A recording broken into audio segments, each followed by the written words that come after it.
Babangida lè jáde padà láti wá bá wa sá. Babangida lè sọ ọ̀rọ̀ fún wa lásìkò ìsá.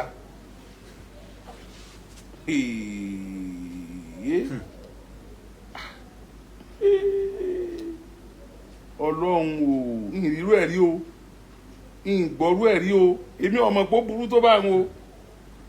Èmi rò pé a sì lè manage ẹ̀ ni pé kó sì dáa. Ìmọ̀ pé bóyá àwọn tí a jọ wà nípò pé Nàìjíríà ọ̀dà yóò dáa. Ìmọ̀ bígbà tí à ń tẹra wa ni. Ẹ gbọ́ èrèdí ọ̀rọ̀ mi o. 1993 to this time, ọdún mélòó nìyẹn? Mo rí ròyìn kan ni. Ibrahim Babangida, wọ́n ní Babangida sọ pé M.K.O Abiola ń ló wọlé ìbò June 12, 1993. Ẹ sì wá ní pé kò yẹ kí dókítà ó ti sọ̀rọ̀ àǹdílé wọn pẹ̀lú abẹ́rẹ́ àti oògùn tó lè mú kí nǹkan tètè ṣiṣẹ́. Ibrahim Babangida wọ́n kọ sínú ìwé àbí wọ́n la ẹnu wọn sọ pé M.K.O Abiola tí wọ́n pa sínú ẹ̀wọ̀n, M.K.O Abiola tí wọ́n gún tí wọ́n mú ní tìpátìkúùkù, M.K.O Abiola tí wọ́n fìyà jẹ tí ẹ̀mí fi bọ́ lára rẹ̀, M.K.O Abiola tí ó lo ọdún 4 tó yẹ kó lò nínú ìjọba tá a fi dìbò yàn tó lò ní ọgbà ẹ̀wọ̀n. Adìbò yàn kó sí ọdún 4 ààrẹ orílẹ̀-èdè Nàìjíríà bí ọba tiẹ̀ fi kún yóò kọ́kọ́ sí ọdún 4. Ó sì sí ọdún 4 yẹn ló gba ẹ̀wọ̀n by virtue of the power conferred on Babangida then to annul the June 12 election. Is now coming out to tell us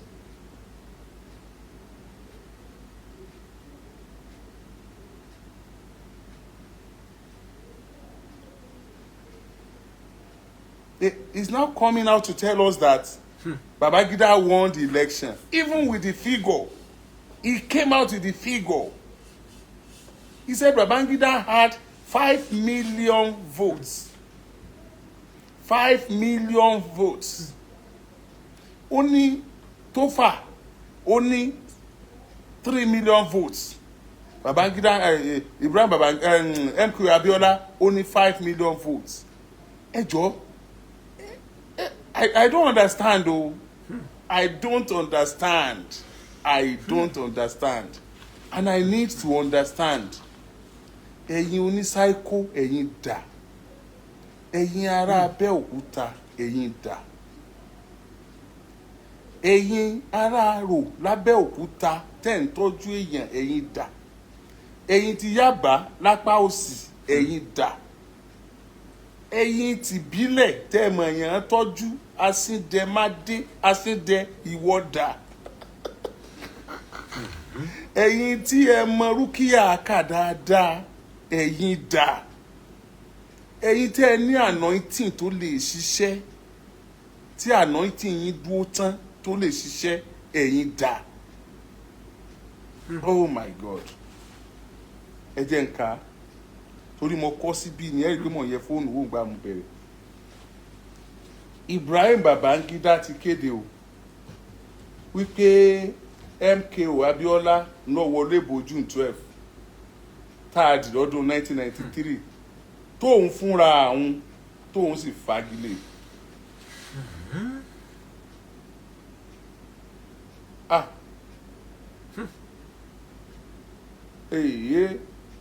Fún ìgbà àkọ́kọ́ o láti ìgbà tí Babangida ti kúrò lórí ipò tó lóun step aside, òun yẹ̀ bá ná. Fún ìgbà àkọ́kọ́ olórí orílẹ̀-èdè Nàìjíríà tẹ́lẹ̀ ọ̀hún tá a mọ̀ sí Ibrahim Babangida, ọ̀gágun ajagun fẹ̀yìntì, ó ti wá kéde pé olóyè Moshood Kásìmọ́ Láwálé Abíọ́lá ń lọ wọlé ìbò ààrẹ June 12 o.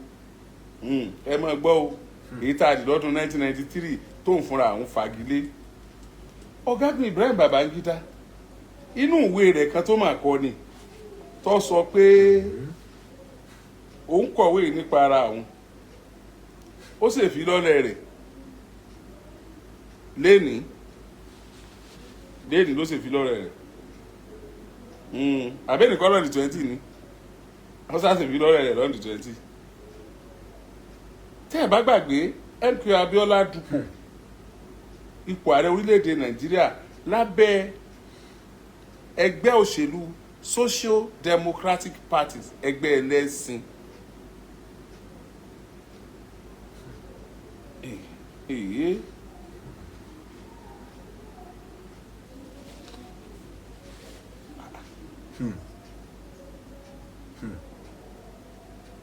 Ẹgbẹ́ ẹlẹ́sìn.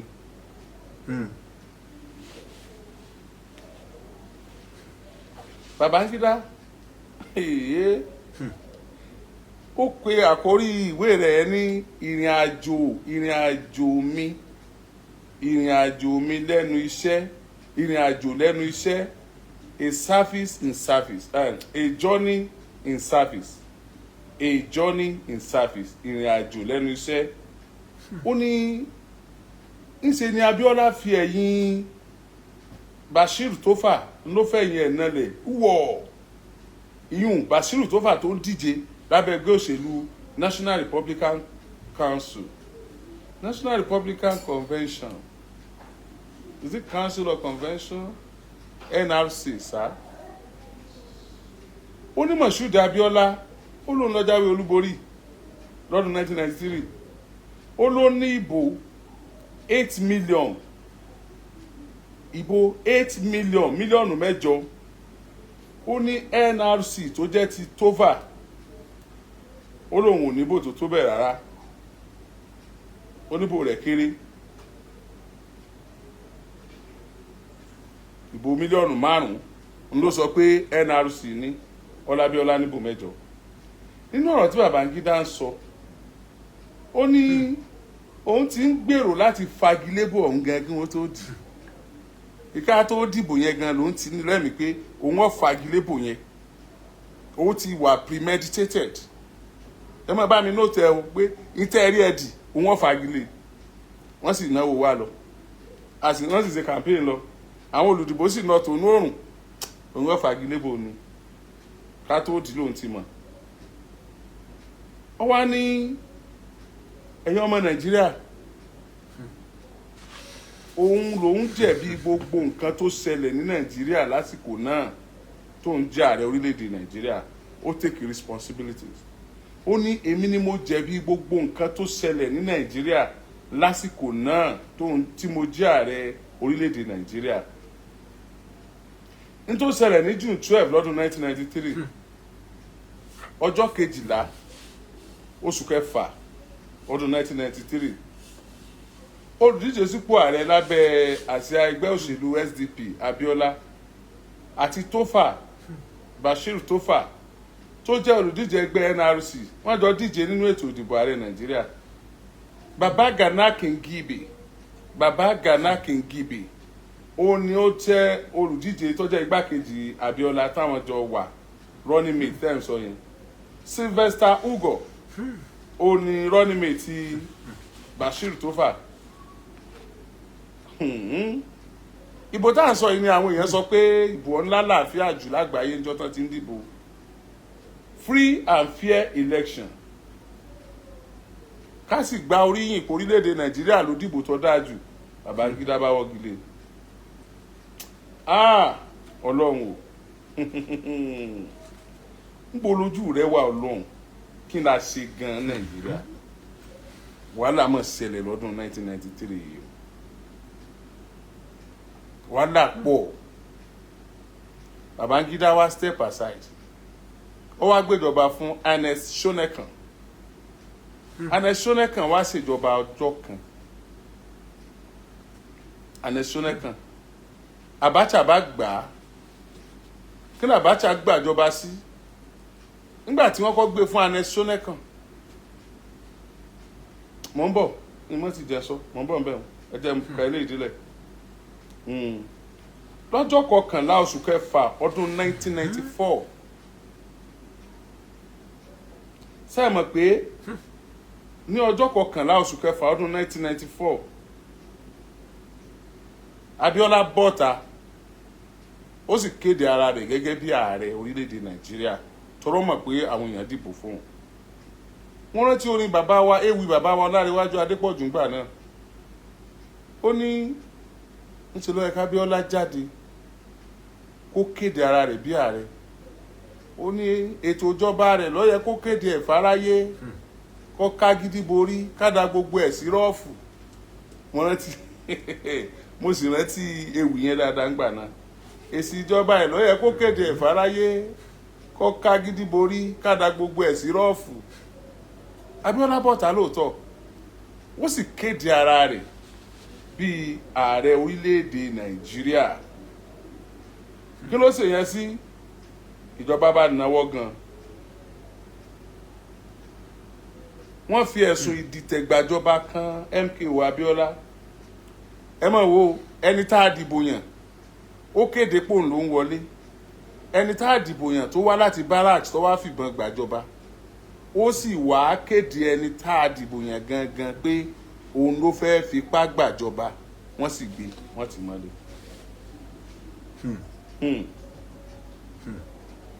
Ó mà ṣe o. Ọdún 4 gbáko tó yẹ kábíọ́lá ó fi ṣèjọba dé wa lórí iná ló lò lọ́gbà ẹ̀wọ̀n. A ti ẹ̀ gbọ́ pé wọ́n ní wọ́n kó gbogbo ohun tó jẹ mọ́ ìwé kúrò níwájú ẹ̀ torí kò tí ì sí fóònù alágbèéká tá à ń gbé sétí ìgbà náà. Ìwé fóònù land fóònù kankan ló wà àfi tí wọn ò bá tún ní rú míì tó lówó ń lò ńgbà náà ló kù bóyá sẹ́lúlà ti dé. Wọ́n kó gbogbo ohun tó jẹ́ ìwé kúrò níwájú Abiola. Abiola wọ́n wá fún láǹfààní àti ka Bible àti Kùránì nìkan. Ìgbà tó di ọjọ́ 7 ọdún 1998 ọjọ́ tí gbogbo ọmọ Nàìjíríà ti ń retí pé Abiola ń bọ̀, Abiola ó jáde lẹ́wọ̀n, Abiola ó jáde lẹ́wọ̀n. Wọ́n lu Abiola pa. Wọ́n ló mu tíì ni. Wọ́n pa Abiola. Kàkà kí wọ́n kéde kí inú ọmọ Nàìjíríà dùn pé wọ́n ti tú Abiola sílẹ̀. Ìkéde tá a gbọ́ ni pé Abiola ti kú. Now ẹ jẹ́ kí n tẹ reverse díẹ̀. Ní ìgbà tí wọ́n fẹ́ dìbò ṣé ẹ rántí iye ọdún tí Babangida ti lò níjọba? Ó máa ń lọ bí ọdún 8 tó ti ń ṣèjọba. Babangida ni olórí ológun àkọ́kọ́ tó sọra rẹ̀ di general lé wa lórí lórílẹ̀-èdè Nàìjíríà tó sì ṣèjọba. Ìgbà tí Babangida ń ṣèjọba lọ́wọ́ tára bá ní aráàlú báyìí yọkàn ra fátẹ́gùn sí i. Lẹ́yìn àtẹ́gùn yẹn ìnira ńlá mi ní bọ̀. Torí ẹ̀ náà fi ń pe Babangida ní Maradona toró máa gé wa ni. A ṣe lè lọ́la, a ṣe lè lọ́la, a ṣe lè lọ́la. Ó gé wa púpọ̀. Torí ẹ̀ náà fi ń pe Maradona. Ìgbà tó bá Babangida ìgbà náà ni Babangida wá sí wọ́n bá ọmọ orí kankan bí ni o.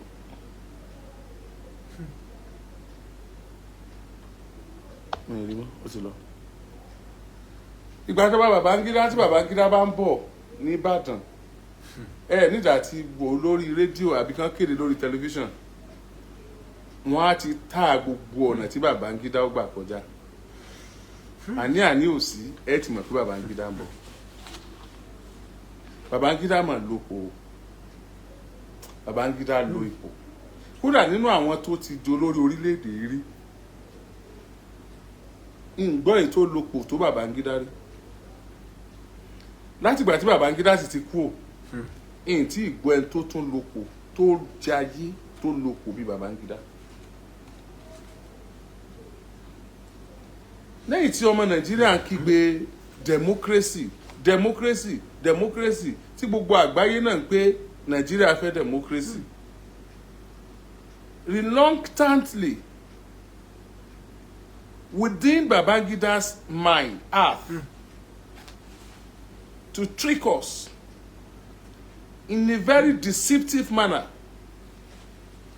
Ó kéde ẹgbẹ́ òṣèlú méjì tí wọ́n ó jáde tí wọ́n ó díje. We gathered that Babangida and M.K.O Abiola ọ̀rẹ́ ni wọ́n jọ ń ṣe ni. Torí pé olówó tí ń bàjọba ṣe wọ́n lówó tó ra wọn, wọ́n lówó tó ra wọn o, èmi ò gbé wọn sẹ́gbẹ̀ẹ́ o, ṣùgbọ́n tá lè fi M.K.O Abiola wé ńgbà náà ó ní bí Dangote ṣe jẹ́ lónìí sí àwọn táwọn náà ń ṣèjọba. M.K.O Abiola was everywhere. He built mosques, he built churches. One of the greatest philanthropy we have seen in this country, with a very unique philanthropic gesture. It doesn't discriminate. I don't want to go into how he got his money. That is another story. Nítorí pé dí pẹ̀lú Abiola lẹ́nu and dí pẹ̀lú Babangida àti Ntòṣe. We even gathered that there was money, owó kan láti bóyá Sierra Leone àbíbí kan, wọ́n gbé sápò Abiola, wọ́n gbé sápò ẹnìkan. All this beer parlour talk, oríṣiríṣi nǹkan ló jáde ńgbà yẹn. But M.K.O Abiola, the fact remains that Owun Ati Babangida close. Wọ́n ní àjọṣe. I don't know the level of closeness. Nígbà tí Babangida wá kéde ẹgbẹ́ òṣèlú méjì, Social Democratic Party and National Republican Convention, àbí Congress ni, èyí tẹ́ bá mọ̀ gbà náà. Mo kọ́kọ́ béèrè pé níbo lẹ wà 1993. Ìgbà náà tí àwọn èèyàn lọ bá Abiola kó ṣòṣèlú, kó ṣàárẹ̀. You know what he did? Abiola gbéra nílé ẹ̀, ó sì lọ bá Babangida to confirm if truly Babangida is ready to leave. To confirm if truly the election is real election or something else, like what later happened. Abiola went to Babangida, and Abiola was given a conviction. He was convinced by his friend that, my friend, I need to go and relax. I need to leave. I need to allow Nigerians to enjoy the democracy they've been yearning for. Let me give them the chance to choose their leader. Ati put the things in places. Ati set the record straight. Kan wá yan olórí wọn. Ẹ̀yin ọmọ Nàìjíríà. Ọkàn Abiola balẹ̀. Ó sì padà láti lọ múra wípé òun ó sáré. Party adoption. Abiola pick SDP. Bàbá wa nìbàdàn Adédìbú ó ní party wọn kó. Àtàwùsá àti Igbo àti Yorùbá. The first politician to máa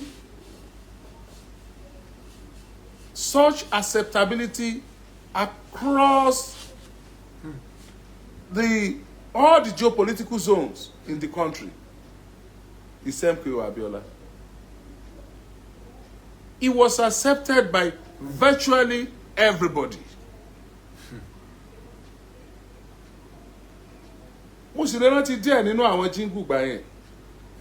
Nigerian Television Authority, Network News. wá gbàlejò M.K.O, SDB, Kingi B, Action, Abiola, Progress. Ẹ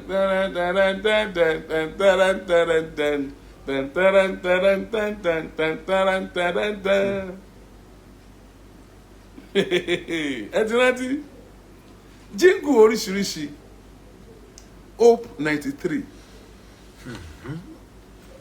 Hope 93 torí ẹ̀ ni bàbá Aṣíwájú Bọ́lá Ahmed Tinubu tẹ́ bá ń rí renewed Hope 2023 renewed Hope 23 tẹ́ ń rí nígbà tán fẹ́ dìbò Hope 93 yẹn òun làwọn sọ di renewed Hope Hope 93 tó já mọ́ wa lọ́wọ́ táàrí gbà ni làwọn pè ní renewed Hope òun ló di renewed Hope 2023 táwọn lò yẹn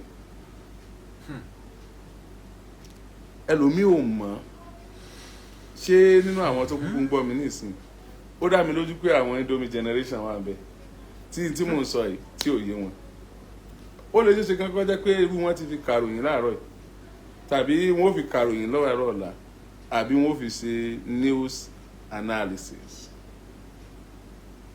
ilẹ̀ tí ò sì tójú ẹni sú àìmọ́rin òkùnkùn rẹ̀ rìn ẹ̀jẹ̀ akọ mọ́ orí afẹ́fẹ́ gbàlejò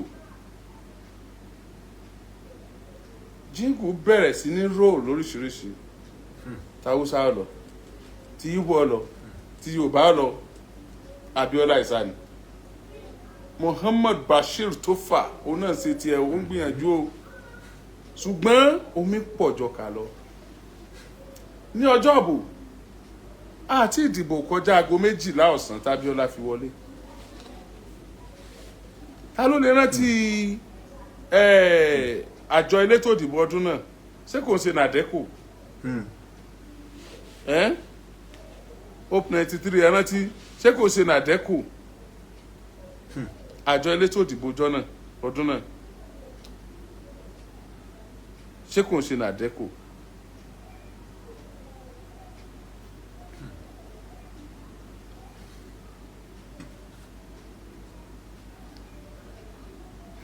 mo fẹ́ mọ̀ bóyá I think it's Nadeko ṣé kí n mọ́ tàn yín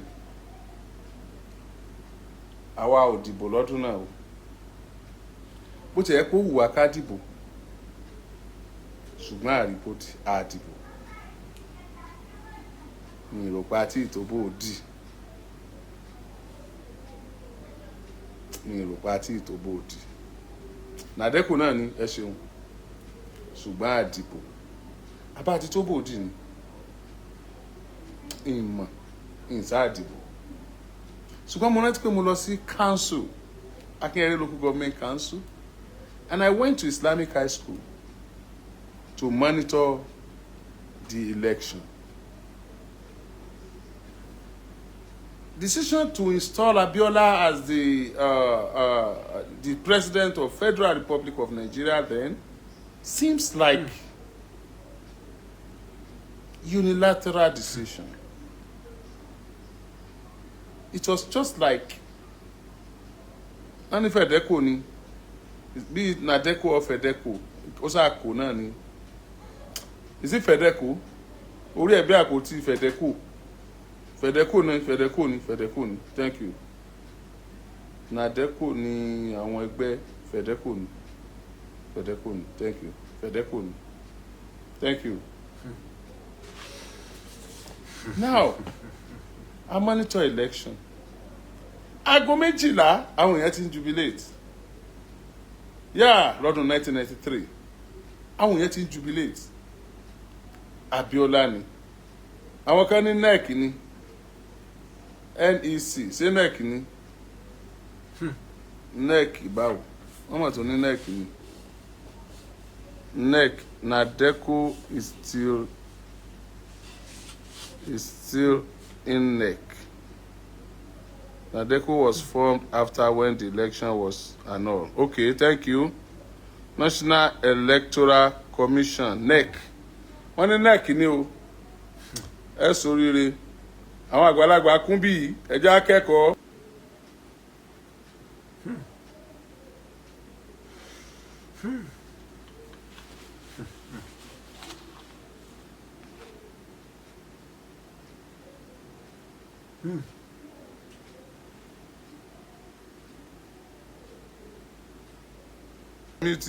Okay, mo ti gbé kúrò, mo ti unmute ẹ ṣé. NEC ni National Electoral Commission ẹ ṣé ẹ sóríire. Asa àdìbò àwọn èèyàn ti ń gbìyànjú wọ́n ní ṣe mo ní Abiola ni ẹ̀gbọ́n ni bàbá wa Barrister ni ó ní Haúsá dìbò rẹ̀ f'Abiola, Yorùbá dìbò rẹ̀ f'Abiola, Ìgbò ó dìbò rẹ̀ f'Abiola, pé kàn gbé fún Mọ̀ṣúdì kó bá wa ṣe. Òyìnbó annulment látún gbọ́, agbóyìnbó dá àwọn bìrìtì kó lọ. Ayayayaya Babangida, tẹ́ bá mọ tó wà nínú mi tí mò ń gbé mi mo sì ń ṣe ẹ̀rù ọba yín gan o Ọlọ́run gbọ́. Babangida, wọ́n na Babangida ni, wọ́n na Babangida fala wọ́n na ankali Babangida. Babangida,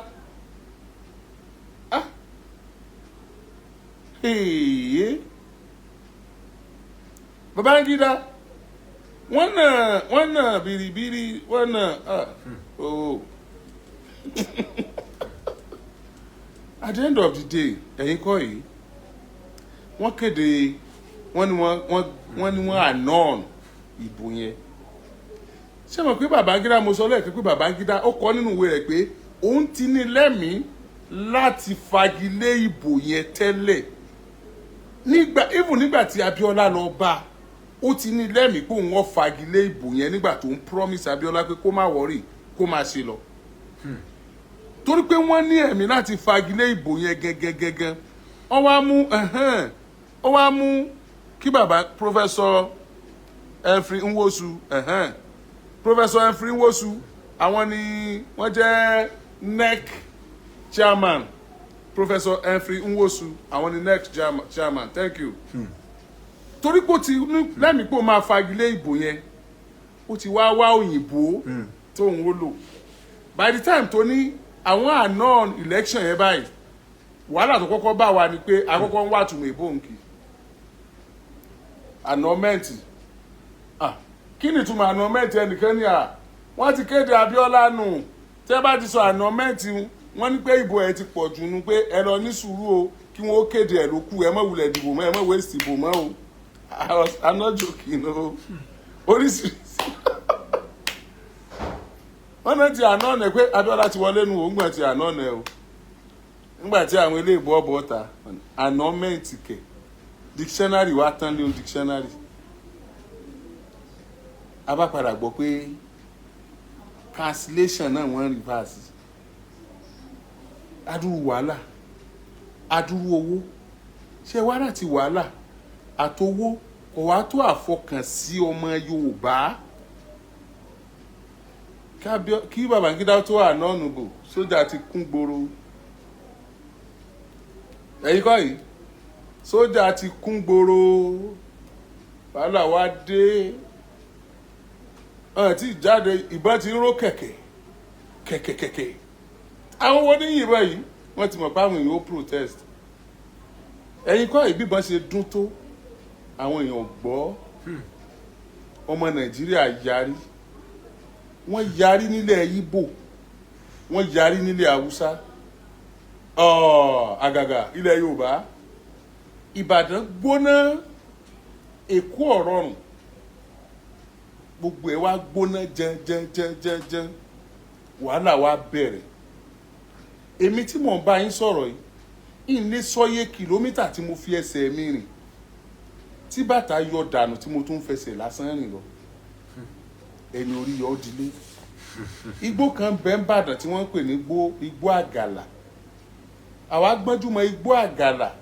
igi tíìkì oríṣiríṣi ní bẹ́ẹ̀nbẹ́ o ò lè wọgbọ́ àgàlà bó ṣe wù ọ́ nígbà tí ọmọ tá a lo gbogbo èédú tí ń bẹ tán tí ò sí èédú kankan mọ́ ìṣèdè tó lágbára ni wọ́n ṣe everybody mọ́lé kò sí kẹrosíìnì tá ì dáná kò síbi tá a ti rí nǹkan kan rà ìṣèdè yẹn wá lè débi pé a lo èédú tán àwa bọ́ sínú igbó àgàlà igi tútù sì ń cooperate bí igi gbígbẹ igi tútù tẹ́ ẹ já ewé kúrò lórí ẹ̀ báyìí tẹ́ ẹ bá ti kì í bọná báyìí yóò sì máa jóná bí igi àpólà igi gbígbẹ bẹ́ẹ̀ ni nítorí pé ọlọ́run tó dá wa gan ó ń káàánú wa lásìkò ìgbà náà àánú wa ń ṣe ọlọ́run nígbà náà pé àwọn ẹni yìí ṣẹ̀mí tó báyìí tí mo fi irú èèyàn báyìí ta wọ́n lọ́rẹ bí aṣáájú wọn. Babangida jẹ́ nightmare ìbànújẹ́ ni Babangida jẹ́ fún orílẹ̀-èdè Nàìjíríà ìfàsẹ́yìn ńlá wá bá orílẹ̀-èdè Nàìjíríà látìgbà náà ọkọ̀ lọ síwájú wá tẹ pọ́s ìgbọ́fà nàdẹ́kò ní ọ̀pọ̀lọpọ̀ àwọn ẹgbẹ́ wọn wá ń dìde lóríṣiríṣi ṣùgbọ́n nítorí oníjìbìtì tí Babangida jẹ́ no apology to this nítorí oníjìbìtì tí Babangida jẹ́ Babangida wá lọ gbé Ernest Shonekan nítorí pé Yorùbá ni Abiola tí wọ́n tẹ̀ lójúmọ́lẹ̀ ọmọ Yorùbá ń bínú ó wá gbé Ernest Shonekan síbẹ̀ ṣé Babangida kúkú mọ̀ pé sójà kan ò ní jẹ́ kí Ernest Shonekan ó ṣèjọba Ernest Shonekan náà jókòó kí náà pèpò wọn ní interim àtúnṣe gbọ́ interim náà ní àgbórí the first interim president we have in Nigeria is late Ernest Shonekan. He was installed by Ibrahim Badamasi Babangida. Babangida was dripping himself, thinking that he was dripping us. Truly, we were frustrated, tormented, humiliated. But today we are still alive. And Babangida is still alive. He's now coming out to tell us what?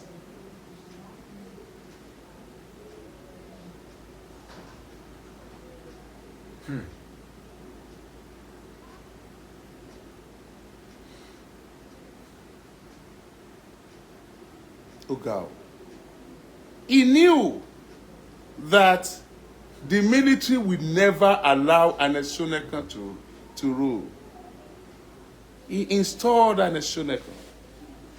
Nígbà tí ẹgbẹ́ oríṣiríṣi tí wọ́n ń jáde ẹgbẹ́ ọmọ Yorùbá. Ẹ dákun. Give us our mandate. Give us our mandate. We have voted this man. Let him rule. Let him be our president. Aba ké lọ sọ́tún, a ké lọ sósì. Kò sí mọ́tò mọ́ nígboro. Protest oríṣiríṣi. Ernest Shonekan. Ọmọ Nàìjíríà, ọmọ Yorùbá gbé Ernest Shonekan wọ́n yàn. Yorùbá ni yóò kéde Abiola nísìnyí. Ìjọ lágbára kankan. Ìjọ ní tó lè ṣe láti bà Ernest Shonekan lórúkọ jẹ́, láti bá àti máa ṣe bọ̀ bàbá òun bàbá jẹ́. Ẹjọ́ tẹ́ bá ń wò mí tẹ́ bá láǹfààní àti share rẹ̀ bá ń share rẹ̀. Nítorí ìkálòlómi yìí ó lè wúlò fún àwọn ọmọ tí wọ́n mọ bó ṣe ń lọ lọ́dún 1993. Ó declare interim government. Ẹ bá ń share show yẹn jọ.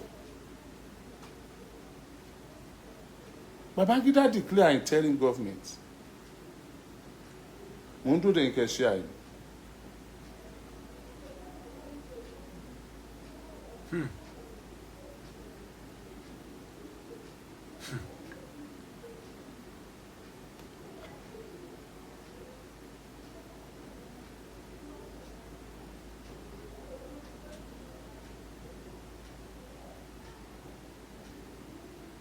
Thank you for sharing. Thank you for sharing. Thank you for sharing.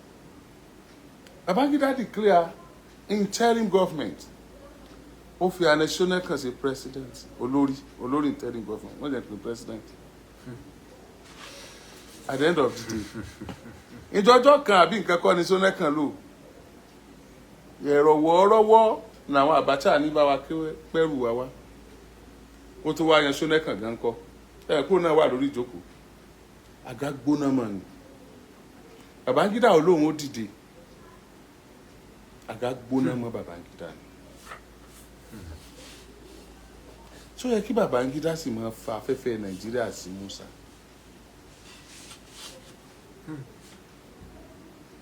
Olóhùn mọ̀ lágbára o. Olóhùn mọ̀ lágbára o. Ẹ̀yin ọmọ Nàìjíríà. Ní ọwọ́ ọgbà tí wọ́n yan Abiola tá a dìbò yàn tí wọ́n fi sípò. Ẹ̀mí èèyàn tó sọnù ní Nàìjíríà tí mi ò bá ní dínkù kò mọ̀ dín ní 1000 èèyàn tó kú. Ẹ̀yin tẹ́ ẹ bá wà ní 90 tẹ́ ẹ tó wáyé pé ẹ wà ní 1993 tá a jọ wà ń gbà náà ẹ jọ ó téèyàn mélòó tó kú. Ẹni tó jókòó tí ń fún ọmọ rẹ̀ lọ́yàn wọ́n sì yìnbọn lù ú ìyá sì kú ọmọ sì tún mú ọyàn lọ tí ọ̀gbẹ́ni kú bẹ́ẹ̀ kò mọ̀ pé ìyá àwọn ti kú. Àìmọye ẹni tí ìbọn lọ bá nínú ilé àìmọye ẹni tí ń bá tiẹ̀ lọ tí wọ́n bá lójú ọ̀nà tí wọ́n padà. Àwọn èèyàn kú gan-an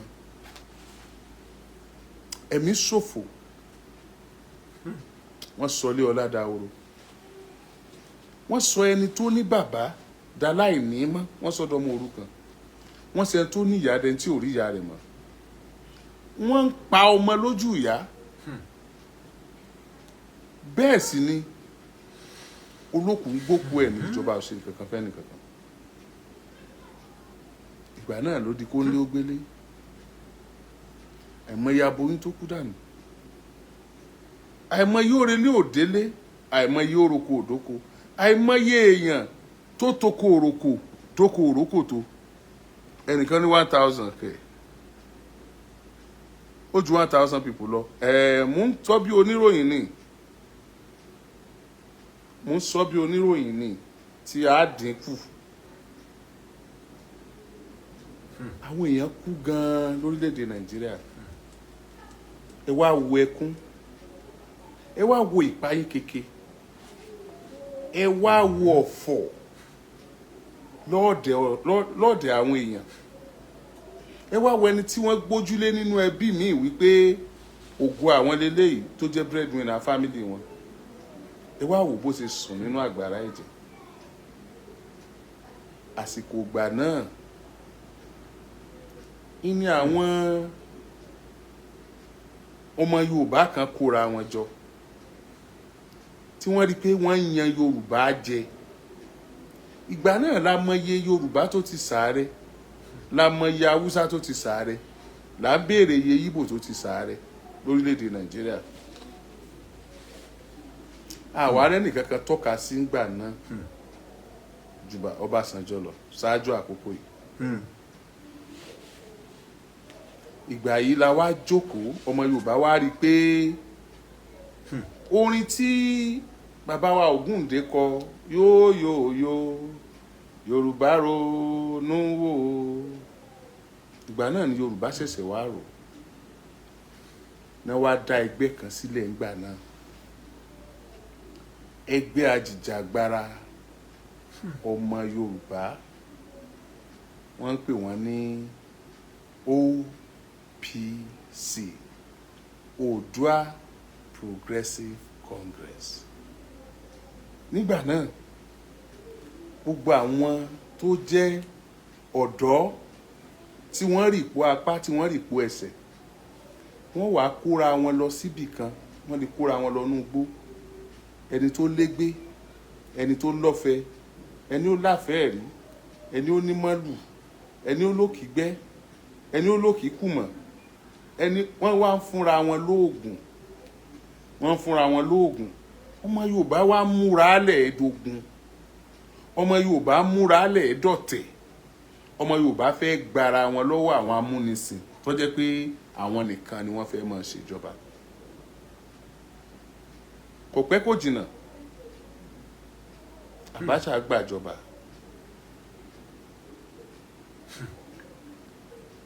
Nígbà tí Abacha gbàjọba, àwọn èèyàn ló ti ẹ̀dá báwọn.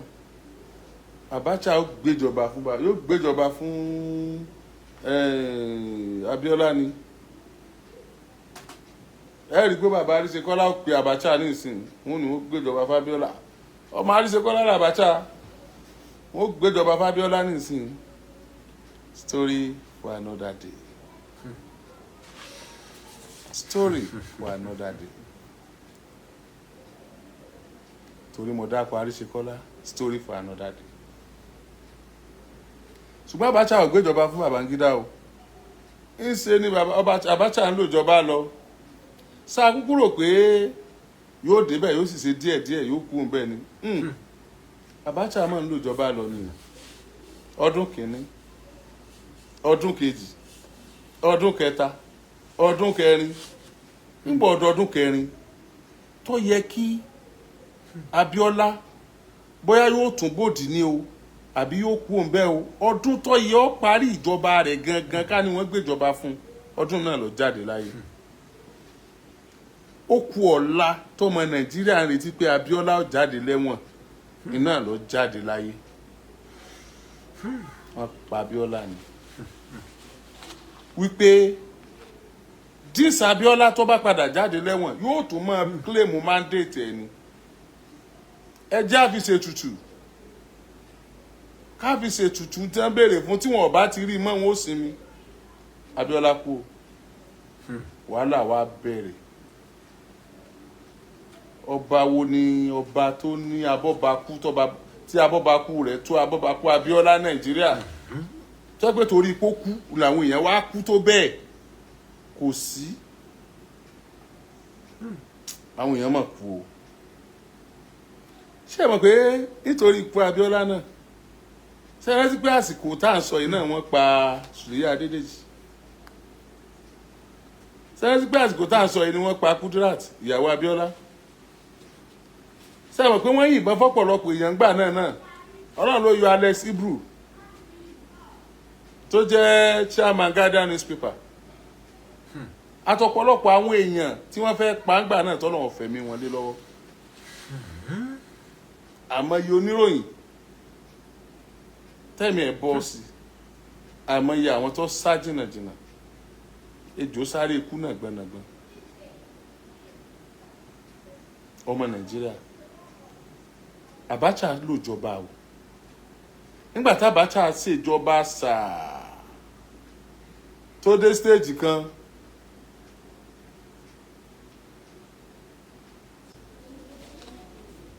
ó ní òun fẹ́ dájọba padà fún olóṣèlú. Inú àwọn èèyàn dùn. Ṣùgbọ́n ọ̀pọ̀lọpọ̀ àwọn èèyàn náà lẹ̀rù ń bà wípé ṣé kò ní ṣe bí Babangida. Òun náà tún dẹ́gbẹ́lẹ̀ o. Whom the cap fits, let him wear it. The cap fits General Sani Abacha. Jíǹkù ti ẹnu ńgbà náà lórí tẹlifíṣàn. Tíbi tí wọ́n ti yí fìlà ológun tí wọ́n sọ di fìlà olóṣèlú. Ẹ̀yin olórin wa, èyí tó kù láyé nu yín, à ń kí yín o. Wọ́n kó gbogbo àwọn olórin tó morin kọ ńlẹ̀ Yorùbá, ńlẹ̀ Haúsá, ńlẹ̀ Ìgbò, ó di wọ̀ l'Ábùjá. Wọ́n lọ kọrin fún Abacha.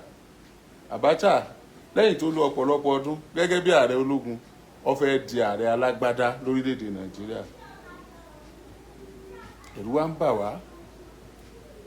Àwọn tó lóṣèlú tó jáde náà ò lè náwó tààrà. Ṣé wọ́n bá Abacha contest ni? Ta ni ó gba primary ticket lọ́wọ́ rẹ̀? Abacha náà ni ó wọlé tí ó ṣààrẹ alágbádá. Àwa kan ti wá fọkàn sí pé tó bá ṣààrẹ alágbádá bó ṣe fara ni wá tó yìí. Ó fọ́ọ̀sì ààrẹ lé wa lórí náà nìyẹn tó fi ṣààrẹ alágbádá. Ṣùgbọ́n kò ní lè lo decree constitution ni ó lò. Kò sáà nílò ìjọdún 4 lọ.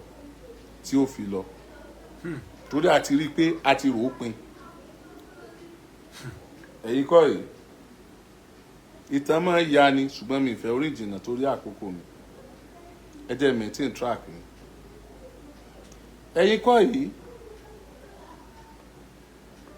ọjọ́ ìbò là ń retí o àárọ̀ kùtùkùtù ọjọ́ kan ní láàárọ̀ báyìí kí ló ṣẹlẹ̀ irọ́ ni òótọ́ ni wọ́n bá kan gé ọ̀hún papọ̀ wọ́n lábàtà wọn fẹ́ sìn kí ló ṣẹlẹ̀ wọ́n ló kú ẹ wá wo jubilation ẹ wá wo bínú ọmọ Nàìjíríà ṣe ń dùn wípé Abacha kú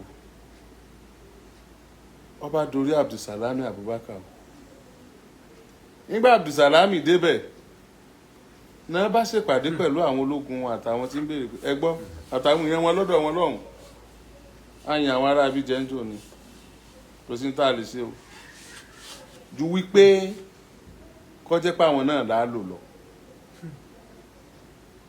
wọ́n bá ní ká tún dìbò ìgbà náà lẹ́gbẹ́ òṣèlú wá dé ìgbà náà láyé People's Democratic Party tó wà nísìn ó wà nígbà náà Action Alliance AD ó wà nígbà náà àtàwọn ẹgbẹ́ mi méjì tèmi rántí nù bàbá wa Olúfàlàì Bọ́lá Ìgè àwọn méjèèjì ni wọ́n díje primary nínú ẹgbẹ́ òṣèlú AD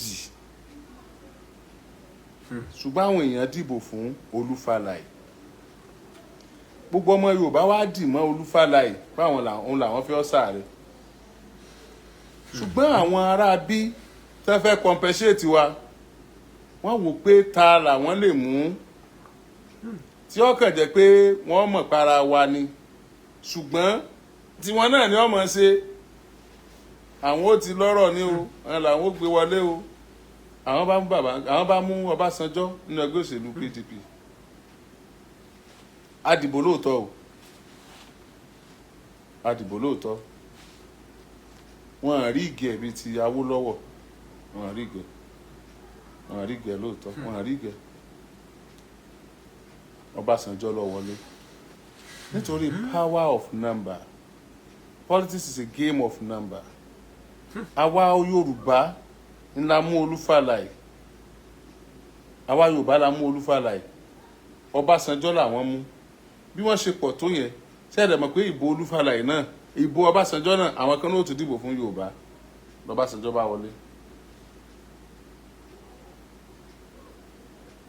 wàhálà àgbà náà làbọ̀ ń bẹ́ẹ̀dì sí i wàhálà àgbà náà ìlà àbọ̀ ń bẹ́ẹ̀dì bá a ṣe wà yìí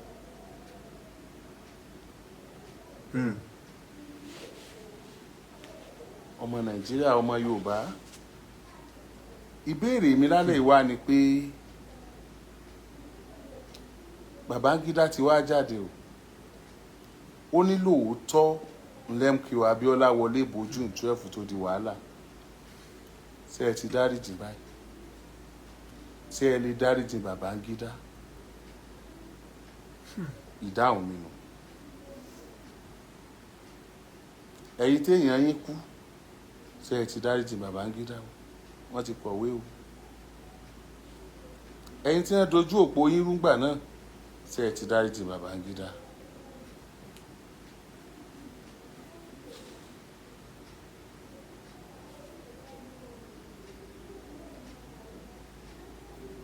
mẹ́sẹ̀jì yẹn mò ń dóde abẹ́ẹ̀ ní dáríjì Babangida ni èèyàn kan ní no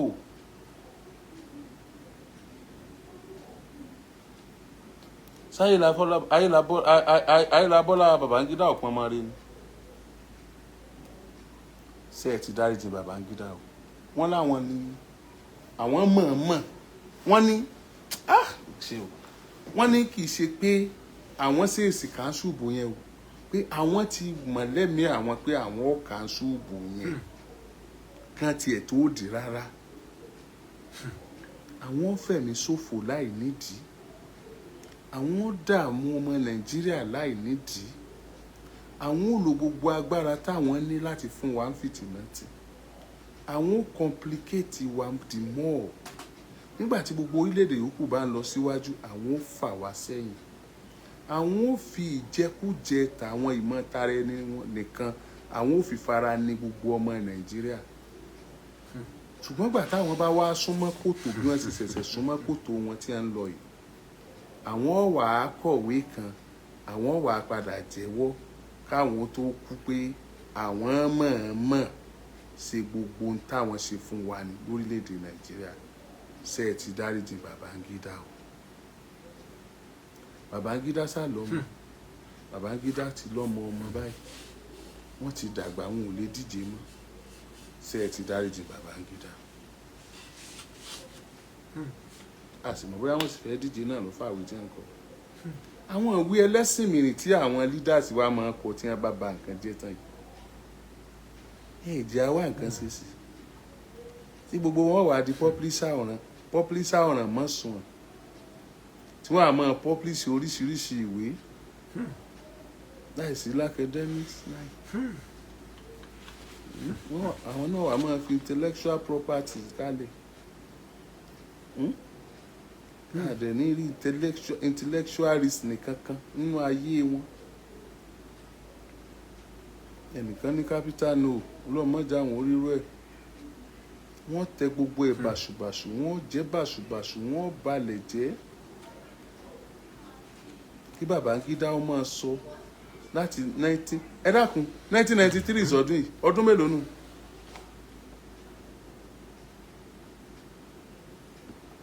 Ẹ dákun 1993 sọdún yìí, ọdún mélòó nù? Ẹ dákun torí Ọlọ́run, ẹ bá ń yẹ̀ wò. Hmm.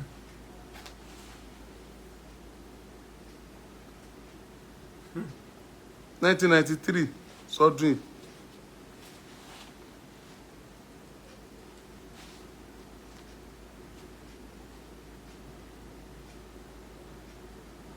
Ọdún mélòó nù?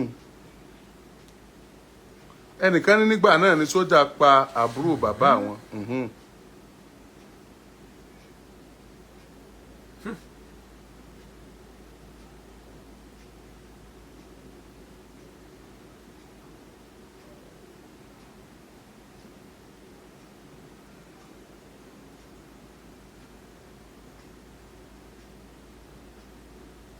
After 32 years. After 32 years.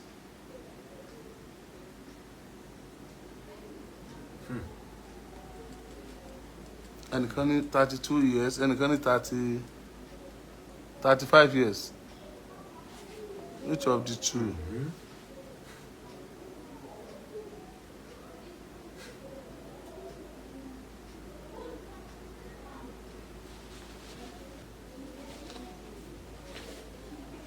Hmm.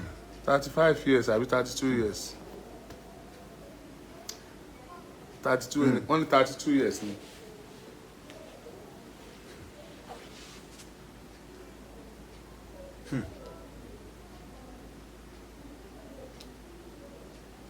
Èèyàn kan ní orí kan ní ó ní that's why I don't like you and that. Because you don't do this, you don't do that. You are a liar. Irọ́ ti fọ́ orí yẹn, irọ́ ti fọ́ orí yẹn. Kẹ́ ẹ tún máa parọ́ ní àwọlé sùn. Sẹ́ẹ̀rì pé aago 12 ti lù. Sẹ́ẹ̀rì kẹ́ ẹ máa parọ́ láago 12. Irọ́ ti fọ́ orí yẹn. Ẹ láìkì mi lẹ̀ wò mí láago 12. Ẹ láìkì mi. Kí ni ẹ wá dé tẹ́ ẹ wò mí táìmù yìí? Pretense ti fọ́ orí yẹn. Ẹ láìkì mi ládùúrú ṣóò tí wọ́n ń ṣe káàkiri ní ìsìn tó sì jẹ́ pọ́dọ̀ mi lẹ́wà lẹ́lẹ́ láìkì mi. Nǹkan ṣe yìí. Tẹ́ bá tún fẹ́ láìkì mi kọ́, ti láìkì mi bàjẹ́. Ó láìkì mi bàjẹ́. Nǹkan tó ní ṣe tí ń ṣe lọ́sọ̀ọ́ ó ní dùn ọ́ pé ń ṣe ni ò ní sọ pé ọ̀ láìkì mi kẹ̀. Kí ló tún wá láìkì inú ayé? Ọ̀ bá láìkì mi. Ǹjẹ́ Ọlọ́run ní darí mi. Ẹni tó bá láìkì mi láìkì Ọlọ́run ni, ẹni tí ò bá láìkì mi ò láìkì mi torí Ọlọ́run náà ni. So ó ní problem. Gbogbo àwọn lè sùn ká kọrí síbì kan náà.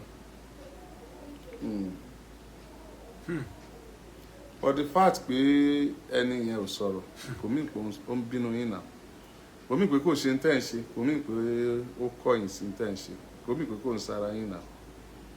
So circumstances máa ń surround so many things. So ẹ má jẹ́ ká dúró lójú kan, ẹ já sún síwájú. After 32 years, Babangida wá gbéwèé jáde. Ó wá di publisher. Ó wá ń sọ pé òun gbà wípé òun mọ̀ òun ti ní plan láti ṣe bẹ́ẹ̀ tẹ́lẹ̀.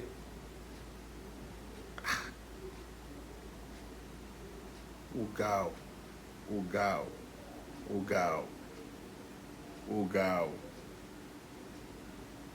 Ẹ jẹ́ kí gbogbo wa panu pọ̀. Ká sọ pé Babangida, Ibrahim Badamasi Babangida, ẹ̀yin Ọlọ́run. Ire lẹ bá ṣe fún Nàìjíríà, ìkà lẹ bá ṣe fún Nàìjíríà, ẹ̀yin Ọlọ́run. Àlágbára tá a ṣe fún yín. Ẹ ti ṣe ń tẹ́ṣì. Ẹ ti pa Abiola. Ẹ ti ṣe ń tẹ́ṣì. Ẹ ti sọlé Ọládàwòrò. Ẹ ti ṣe ń tẹ́ṣì. Ẹ ti yan ìran Yorùbá jẹ. Ẹ ti rẹ́ ìran Yorùbá, ẹ rẹ́ wa jẹ, ẹ dẹ̀ tún rẹ́ wa tà. Lẹ́yìn tẹ́ lo ọdún 8 níjọba, gbogbo ọmọ Nàìjíríà dìbò yan ẹ̀yà wa kó ṣèjọba. Ẹ sì dìde, ẹ sì mọ̀ fúnra yín tẹ́ ẹ ti mọ̀ tẹ́lẹ̀ ká tó ṣe ń tà ṣe. Ẹ dẹ̀ lẹ́ fagilé for no reason. The reason best known to you, bóyá personal matters tẹ́ ẹ ní pẹ̀lẹ́ nìyẹn. Ẹ dẹ̀rù tọ̀pọ̀lọpọ̀ ọmọ Nàìjíríà tẹ́mi rẹ̀ ó bá lọ. Kẹ́ẹ̀tì ẹ̀ wá rí bẹ́ẹ̀ mi ṣe ń sùn gbà náà, báwo èèyàn ṣe ń kú, kẹ́ẹ̀tì ẹ̀ ní change of mind. Ṣé bí gbogbo tẹ́ ẹ fẹ́ jẹ́ náà lẹ́jẹ́ yìí? Ẹ ti nílé, ẹ ti ní mọ́tò, ẹ sì lówó dì sí i, ẹ ń rán ọmọ yín lọ bí tó wù yín. Ẹ sà, ṣé ẹ lè rìn kẹ́ ẹ yan bẹ́ẹ̀ ṣe ń rìn tẹ́ ẹ yan gbà náà báyìí? Ṣé ẹ lè jẹrú ayé tẹ́ ẹ ń jẹ́ gbà náà báyìí? Ó ti ń rẹ̀ yín. Ẹ ti fẹ́ lọ darapọ̀ mọ́ Abiola àbí? Ẹ fẹ́ lọ darapọ̀ mọ́ Abacha? Ẹ wá rò pé this is the right time for you to come out and tell us that Abiola won that particular election. Why? Where do we get it wrong in this country? Why do we keep having our enemies as our leaders? Why do we keep having somebody like you at the helm of affairs of this nation? Why the callousness? Why? Why? You shouldn't have toyed with the life of millions of Nigeria in the year 1993. You shouldn't have done that. You shouldn't have done that.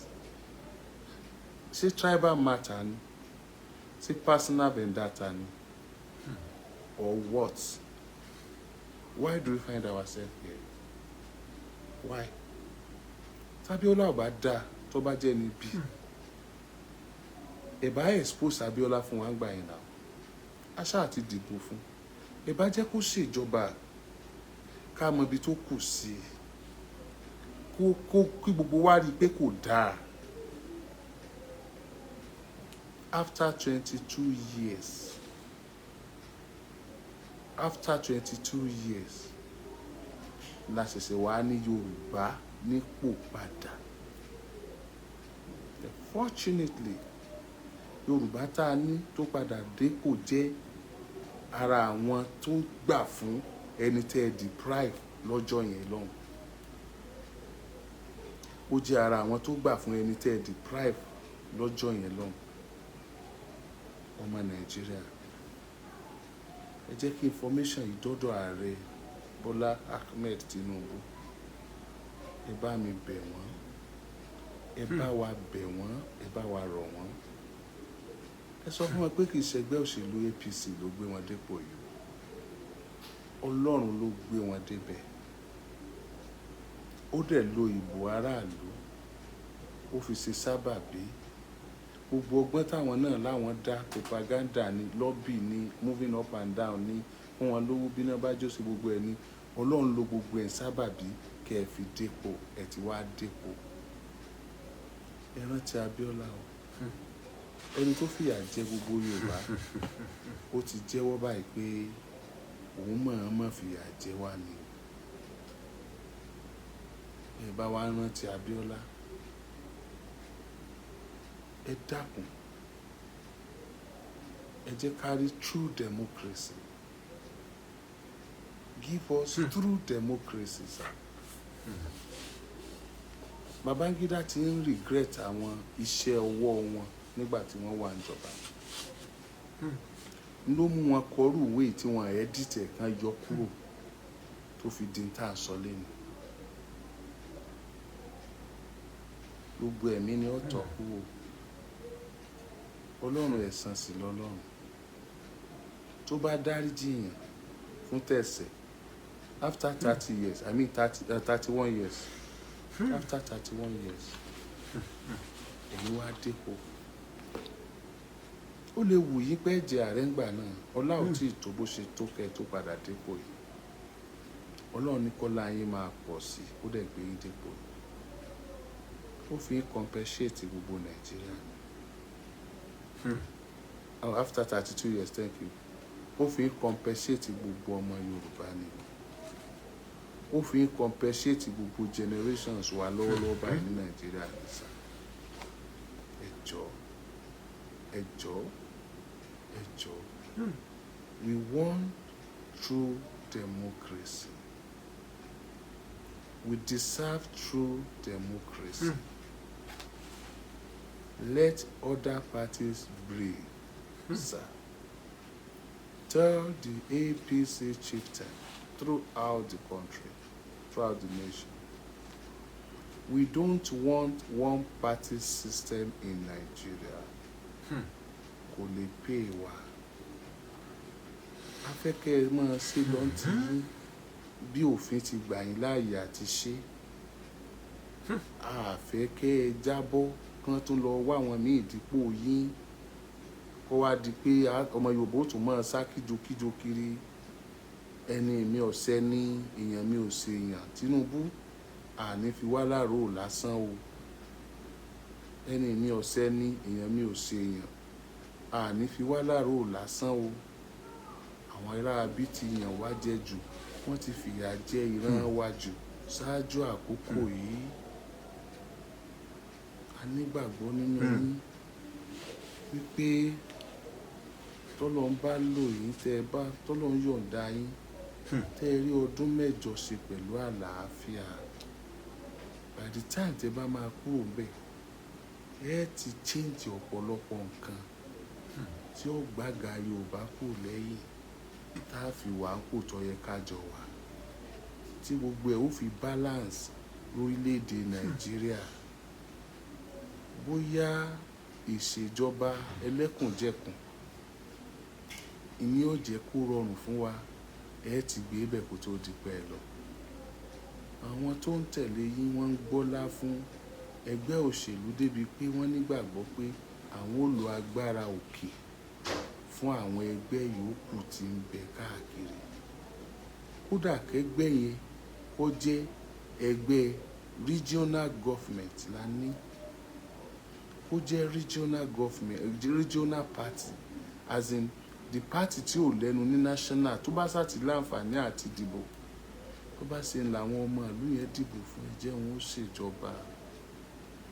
Ìkáyàsókè pé federal might, federal power, federal something, ẹ dákun, ẹ mọ̀ ṣe bẹ́ẹ̀ sà. Abẹ̀ yín torí Ọlọ́run. Ìtùnú Yorùbá lọ́lọ́run fi yín ṣe o. Ìtùnú Nàìjíríà lọ́lọ́run fi yín ṣe o. ọlágbára kẹ́ ẹ má débẹ̀ pẹ̀lú gbogbo ọgbọ́n tẹ́ ẹ dá o, ó lágbára kẹ́ ẹ má débẹ̀ pẹ̀lú gbogbo ète yín o. Èmi ṣe ládùúrà fún yín pé ẹ̀ ní jábọ̀, mo ṣe ládùúrà fún yín pé ẹ̀ ní ṣubú, mo ṣe ládùúrà fún yín pé Ọlọ́run ṣàlékún àlàáfíà fún yín o, mo ṣe ládùúrà fún yín kẹ́ ẹ má fàìsàn ló gbà, kí apá ọ̀tá ìmọ̀ ọ̀tá ìtì ọ̀tá kó má ka yín lórí àga yìí. Mo ṣe ládùúrà fún yín àwọn tó ń bínú yín nítorí ẹ̀yà, kí Ọlọ́run kó gbàgbára lọ́wọ́ wọn. Àwọn tí wọ́n ń pète àti tì yín bọ́ nítorí ìkórìíra ìran Yorùbá, kí Ọlọ́run kó gbàgbára lọ́wọ́ wọn. Àwọn tí wọ́n ń gbẹ́ kòtò fún yín nítorí ìkórìíra ìran Yorùbá, Ọlọ́run tì wọ́n sí kòtò. Ṣùgbọ́n ẹ dákun, ẹ jọ̀ọ́, àwọn tá a fẹ́ kẹ́ ẹ wà kárí dèwé, ẹ̀ẹ́dẹ̀ lè wà kárí dèwé, àgbàlagbà ní àgbà dáadáa sì ní, ẹ jọ̀ọ́, ẹ bá wa ra ìran Yorùbá padà. Àní kẹ́ ẹ yan ìran Haúsá jẹ, àní kẹ́ ẹ yan ìran Ìgbò jẹ, a fẹ́ kẹ́ ẹ bá wa ṣe kó dorí bákan náà. Kó jẹ́ pé ipò tí Haúsá wà ní Nàìjíríà, kí Ìgbò náà wà bẹ́ẹ̀, kí Yorùbá náà wà bẹ́ẹ̀. Kó má jẹ́ pé Fúlàní ọ̀jọ̀gá gbogbo ìran tó kù. Kódà pé kẹ́ ẹ jẹ́ kí Yorùbá gan jọ̀gá ìran tó kù.